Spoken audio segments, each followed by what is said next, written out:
Hi friends, welcome to Chikkoos Kitchen Magics. ഈ channel ഇതുവരെ subscribe ചെയ്യാത്തവരാണെങ്കിൽ ഒന്ന് സബ്സ്ക്രൈബ് ചെയ്യണേ. കൂടാതെ ആ ബെല്ലൈക്കൺ കൂടി ഒന്ന് പ്രസ് ചെയ്യണേ. ഇന്ന് ഞാൻ വന്നിട്ടുള്ളത് ഒരു നാടൻ ചിക്കൻ റോസ്റ്റ് റെസിപ്പി ആയിട്ടാണ്. അപ്പോൾ നമുക്ക് അതിനാവശ്യമുള്ള ഇൻഗ്രീഡിയൻസ് എന്തൊക്കെയാണെന്ന് നോക്കാം. 1/2 കിലോ ചിക്കൻ, 1 കപ്പ് ചെറിയുള്ളി ചതച്ചത്, 2 ടേബിൾ സ്പൂൺ വെളുത്തുള്ളി ചതച്ചത്,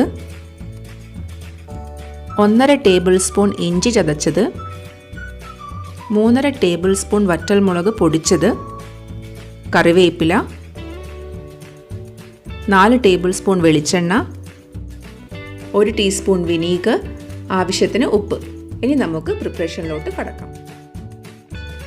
ചിക്കൻ റോസ്റ്റ് ചെയ്യാനായിട്ട് ഞാനിവിടെ ഒരു ചട്ടി വെച്ചിട്ടുണ്ട്. അതിലേക്ക് നമുക്ക് 4 ടേബിൾ സ്പൂൺ വെളിച്ചെണ്ണ ഒഴിച്ചു കൊടുക്കാം.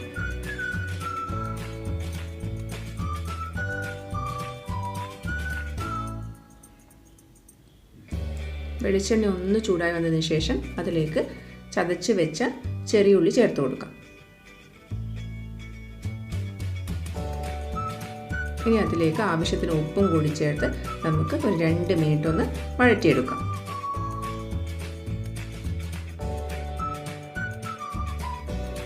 ഉള്ളി ഒന്ന് വാടി വന്നിട്ടുണ്ട്. ഇനി ഇതിലേക്ക് നമുക്ക് 2 ടേബിൾ സ്പൂൺ വെളുത്തുള്ളി ചതച്ചതും 1.5 ടേബിൾ സ്പൂൺ ഇഞ്ചി ചതച്ചതും കൂടി ചേർത്ത് അതിൻ്റെ പച്ചമണം മാറുന്നത് വരെ നമുക്ക് നന്നായിട്ട് വഴറ്റിയെടുക്കണം.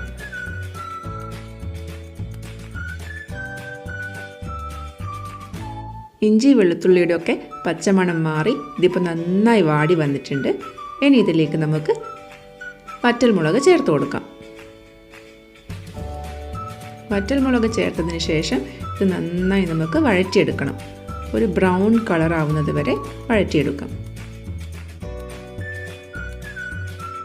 ഇതിപ്പോൾ നന്നായി വാടിയിട്ട് കളറൊക്കെ മാറി വന്നിട്ടുണ്ട്. ഇനി ഇതിലേക്ക് നമുക്ക് കറിവേപ്പില ചേർത്ത് കൊടുക്കണം.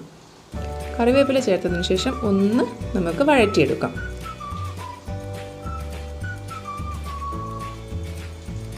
ഇനി ഇതിലേക്ക് നമുക്ക് ചിക്കൻ ചേർത്ത് കൊടുക്കാം.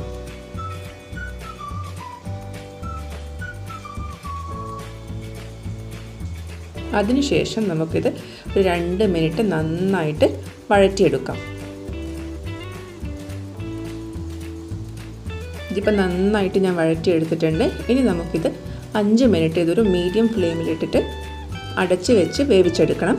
വെള്ളം ചേർക്കേണ്ട ആവശ്യമില്ല.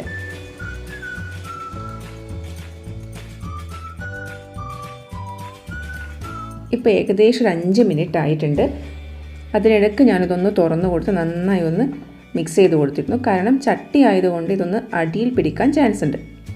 ഇതിപ്പോൾ ചിക്കനിൽ നിന്ന് തന്നെ വെള്ളമൊക്കെ ഇറങ്ങി വന്ന് ഇപ്പോൾ ചിക്കൻ നന്നായി കുക്കായി വന്നിട്ടുണ്ട്. ഇനി നമുക്കിതൊന്ന് ഡ്രൈ ആക്കി എടുക്കണം.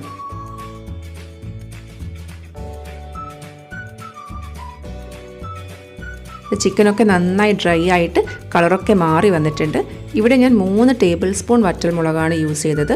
നിങ്ങൾക്ക് എരിവിനനുസരിച്ച് കൂടുതൽ ചേർക്കാവുന്നതാണ്. ഇനി ഇതിലേക്ക് നമുക്ക് 1 ടീസ്പൂൺ വിനീഗർ കൂടി ചേർത്ത് 1 മിനിറ്റ് ഒന്ന് കുക്ക് ചെയ്തെടുക്കണം.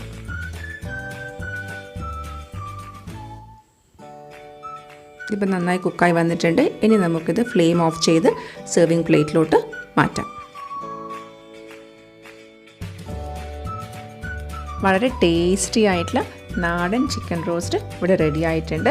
ഇത് പൊറോട്ടയുടെ കൂടെയോ ചപ്പാത്തിയുടെ കൂടെയോ ചോറിൻ്റെ കൂടെയോ ഒക്കെ കഴിക്കാൻ പറ്റിയ ഒരു അടിപൊളി റെസിപ്പിയാണ്. അപ്പോൾ ഇതെല്ലാവരും ഒന്ന് ട്രൈ ചെയ്ത് നോക്കിയിട്ട് ഫീഡ്ബാക്ക്സ് അറിയിക്കണേ. ഇഷ്ടമായാൽ please like, share and subscribe. Thank you for watching.